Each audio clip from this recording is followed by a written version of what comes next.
So yeah, I did a lot of different jobs in that, but I just want to go back briefly. A lot of you down at Parliament would have seen me wearing this beret with this corps badge. Can you show me again, sorry? This is a Royal Corps of New Zealand Engineers. Yep. You get this cap badge after you graduate your basic combat engineers. So I earned this. No one can ever take this from me. I earned this.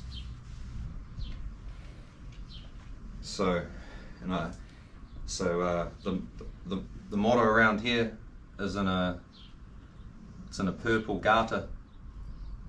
And I can't pronounce it properly because I'm not too fluent in Latin, but it means shame on those who think this is shameful. I feel that quite fitting.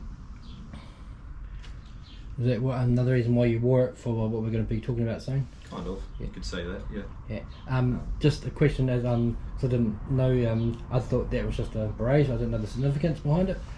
So, do you think that the police knew, obviously with that represented, so they knew that you were just not just wearing that they knew that you had been in the army? Or is that something that absolutely? Okay. Absolutely, they knew exactly what was up.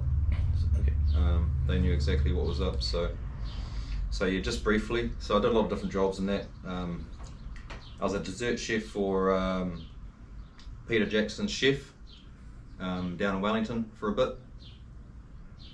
I left there quite disgusted because the chef had lost his passion. He was quite materialistic and didn't have it in him anymore. And my passion was still rising in that industry.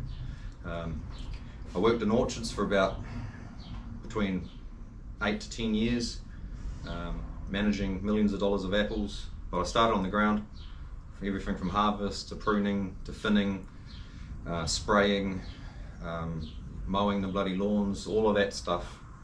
And I got quite good at that, and I ended up leasing an orchard, a Nashi pear block. It was the last one in Hawke's Bay actually, and those Nashis tasted like drops of honey, mate. I travelled 290 k's a day around Hawke's Bay delivering that fruit.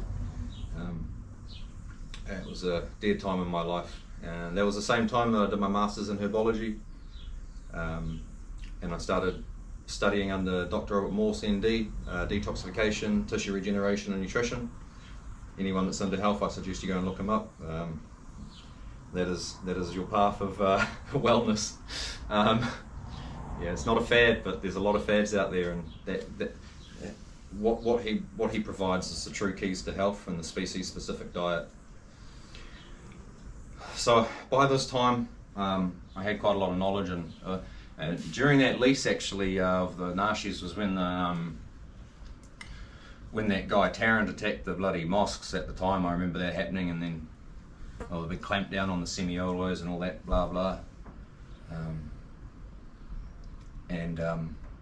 It was at that time I saw things shifting in the political arena. So I finished that lease anyway, and I didn't work for about 6 months. Just lived out of my vehicle. And then I ended up getting a low-key job down at the Caltex and working nights. I was doing 50 hours a week, so 9:30 till 7 in the morning, 7:30 in the morning. And at that time I was also quite jaded because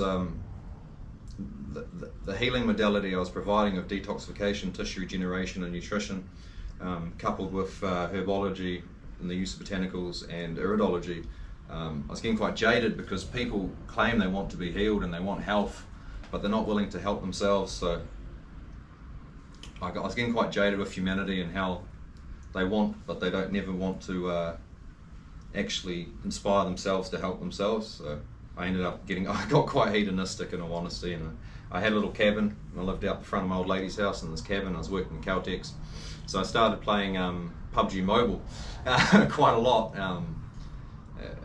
It helped me a lot because I was able to use my military knowledge, but I was also able to just play a game. And so I played 10 hours a day for 2 years, and I was technically playing semi-professionally.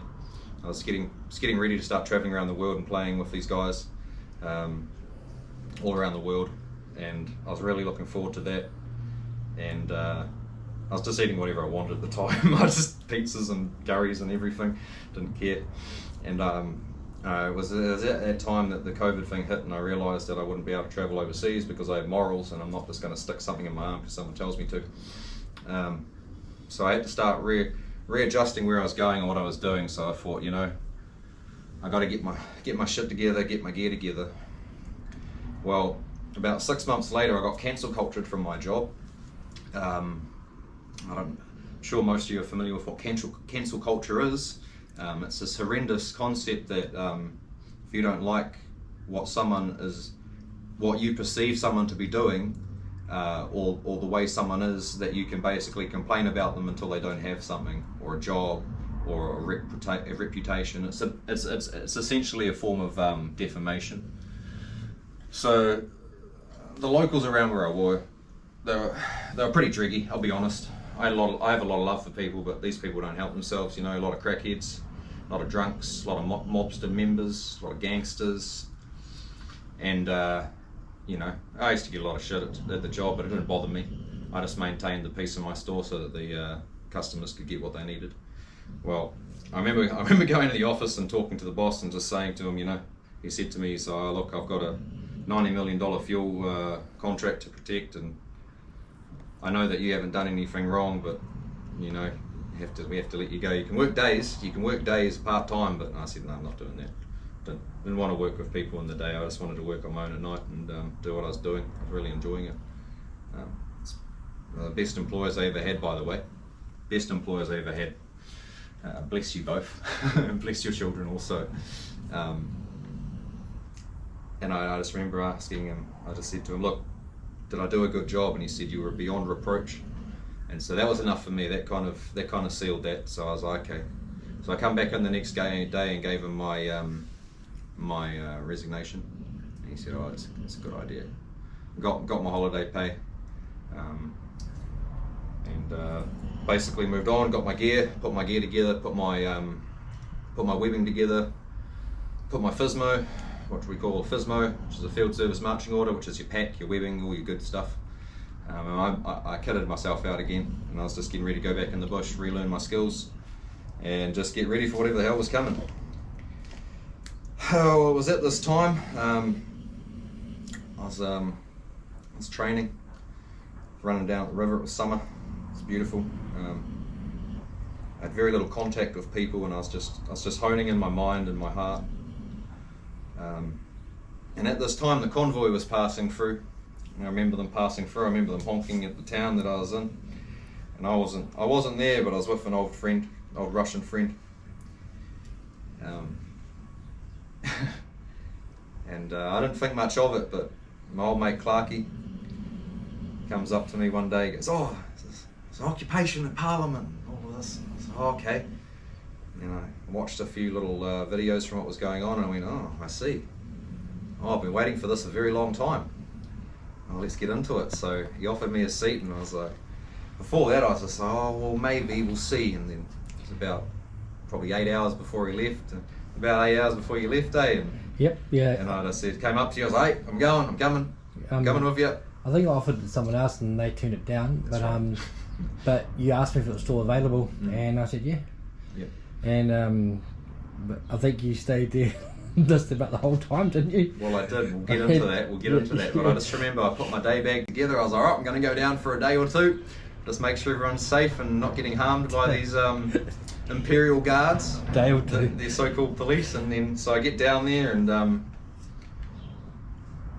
we parked up by the Botanical Gardens, and we walked down, and it's day 3 when we get there. And I remember when we were coming down and we were using that Zello app, and I was hearing all the ruckus going on, and I was just sending some positive, things, look after each other, all of this. And then I instantly got blocked off Zello. And I was like, "Oh, too positive for you?" "Oh, yeah." And I instantly knew that there was infiltration. I taught myself enough on counter intel and general guerrilla tactics that I knew that there was infiltration, because otherwise they wouldn't have banned me off that app. I never said anything silly. A fond memory of we were Plympton, I don't know how far that's from Wellington, there's that mobile station, but just going past that mobile station, you relayed to me that you were in the car and you said to me that this person had been dragged by their hair, Right. naked. So that's a clear memory that I have, because we were supposed to leave earlier, and I was videoing, and then we could have. That was something that we were wanting to be there. Like we were basically about 45 minutes too late. Yeah. So we get to Wellington, walk to the venue. So we were very close to Wellington, but we weren't quite where we needed. We should have just been there earlier. That was the beautiful Laura Casson. Got dragged out by her hair naked. Yeah. She's a lovely soul. We don't always see eye to eye, but she is a beautiful young woman, beautiful being. So yeah, she got dragged out by her hair, and that kind of pissed me off. So long story short, we get there and we walk through the mid gate, what I later call signed the mid gate. Get in there, I got my bag, got my States flag on, my United States flag, and I got my He Whakaputanga Te Kara colours draped off my bag. I got my beret on, walked through mid gate, and just came in and started assessing. And I believe you followed me for a little bit, and then you split off to get some action on the camera. And go on. I've actually got the video clip of you when we first walked there. So the very first clip of me at the protest, all my clips, is with you. I think one of the first clips of wearing your flags and backpack and getting in there. So I've got that when you look like you're fresh, cleanly shaven. Oh yeah, baby. Not broken. I was good to go, mate. Clear as mud, good to go. So we get in there anyway, and I just start assessing their lines, scanning right to left. Just started making our side, the occupation side a bit safer. So I started just picking out rubbish and things. One of the first things I did was I treated a woman for heat stroke. Got her out of there safe, sent her off with her boyfriend. And then I made my way up to this front line anyway, and I got on this old crate, and I just looked over the top of these Imperial Guard cops. And I just remember just assessing them, seeing what they were doing.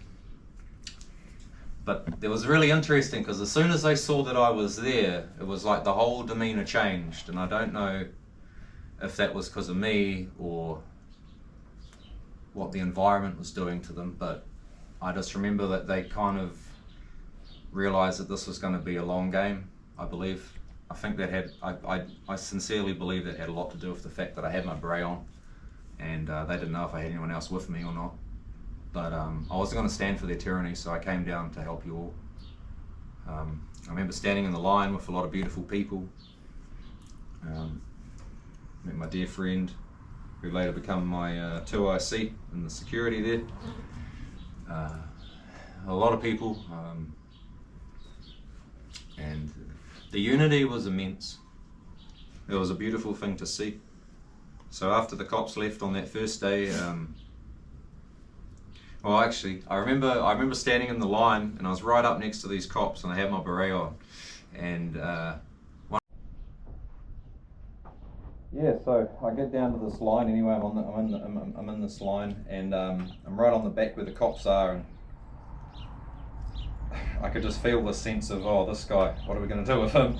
Anyway, one of these cops starts leaning on my bag, and I turn around and I go, can you get off my bag, please? And he goes, no. Can you leave? And I go, no. And I just kind of shove him back. I'm like, no, touch me, you know.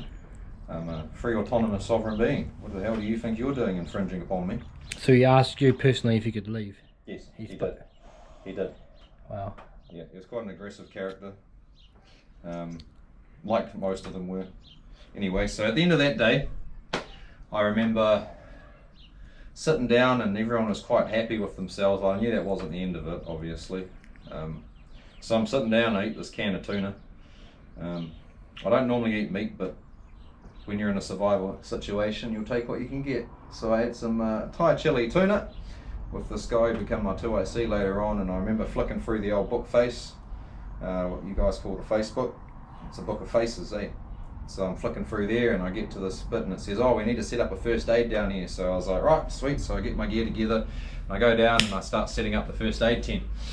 And all these, there's so many much better trained people than me that were medics, and I just wanted to make sure that there was a place for that. So get down there, and I'm sorting that out, and then so all of a sudden everyone's like, oh, we need to set up some security. And I was like, well, I was getting to that. So I ended up setting up this security situation so that we could keep people safe, and I had very little people. There was probably about 5 or 6 people I had, and I studied art of war a lot, and so I instantly saw that wall as an advantage, and the narrow passes that we had within that wall, the gates. So I started placing people on these gates to keep the people within safe, because at the end of the day, the only thing that truly matters is within that wall. Sorry to say, Molesworth, but we had to keep that wall safe, primarily because without that, like if you all flush out of the wall and then you're on the road and then you get pushed out, you don't stand, you're not standing for anything. So I set that up, and basically over the next week, there's not a heck of a lot of people there for the security. So I'm doing 2 days awake, 2 nights awake, and I'm getting about 4 or 5 hours sleep. And the reason for that is within every 4 or 5 hours of me trying to get a rest, someone will come in to try and throw a spanner in the work, right? Try and change things so that it would not be in our best interest. So in that first week, my 2 large toenails fell off. My medic friends can confirm this.